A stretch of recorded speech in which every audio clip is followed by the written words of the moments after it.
Hello everyone and welcome. The RBI is making some big moves when it comes to infrastructure financing here in India. So today we're going to break down a really crucial new draft rule. It's set to directly impact NBFCs and it could honestly change how major projects get funded. Let's dive right in. So the big question is, what's the RBI actually doing? Well, we're going to deconstruct their proposed changes to something called risk weights for NBFCs. And trust me, understanding this is absolutely essential for your finance and economy syllabus. Okay, so here's our game plan. We'll kick things off with the new rule itself. Then we'll define exactly what high-quality infrastructure even means. After that, we'll decode the 6 criteria you have to know, look at the nitty-gritty of the new risk weights, and wrap it all up with your exam-ready takeaways. Right, first things first. What exactly is the RBI proposing here? Let's spend a moment setting the stage and making sure we're clear on the key terms. Okay, the first crucial point you've got to remember is that this isn't some brand new law appearing out of nowhere. It's an amendment, and it's an amendment to the existing scale-based regulation framework. That's the key term, which is basically the set of rules that governs NBFCs based on their size and risk profile. Now, you absolutely have to get your head around this concept of a risk weight. Think of it like this. A lower risk weight is a massive incentive for a lender. It means they have to set aside less of their own money as a safety net for that loan. This makes a loan more profitable and, frees up capital to lend out for other projects. It's basically the RBI's way of putting up a big flashing sign that says, hey, invest over here. Now, this entire amendment, the whole thing, really hinges on a brand new classification. So let's take a look at how the RBI is defining high-quality infrastructure, because this single concept is the foundation for all the new rules we're about to discuss. So write this down, highlight it, do whatever you need to do. High-quality infrastructure projects is the central keyword here. The RBI is creating a new kind of premium category, a gold standard, for certain types of infrastructure loans. So for a project to get this special treatment, to get into this exclusive club, it has to satisfy these 6 conditions. You can think of them as 6 pillars. They're all designed to make sure that the projects getting these incentives are stable, secure, and have already proven themselves. We're going to break down each one now. Okay, now we're at the part you absolutely 100% need to memorize for your exams. And don't worry, we're going to use a simple and I think pretty clever mnemonic to help you lock in these 6 crucial criteria. All right, here it is. Just remember this simple phrase. Our strong concrete protects future roads. I mean, we're talking about infrastructure, so it's super easy to connect and recall, right? Each word in that sentence corresponds to one of the 6 criteria. Let's break it down.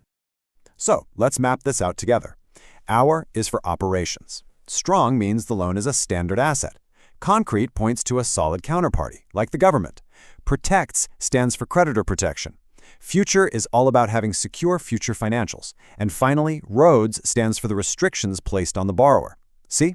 Linking it this way makes it so much easier to remember when you're under pressure in an exam hall. So what's the big deal? Why would an NBFC care if a project meets these 6 criteria? Well, the answer, it all comes down to the money. The reward for meeting these quality standards is a new, much lower risk weight. You see, the RBI is moving away from this old, broad, one-size-fits-all approach. It's becoming way more targeted. It's a performance-based system now. It's not just about being any infrastructure project anymore. It's about being a proven, high-quality one. And here are the numbers you need to lock in. If the borrower has already repaid at least 10% of the loan, the lender gets a sweet 50% risk weight.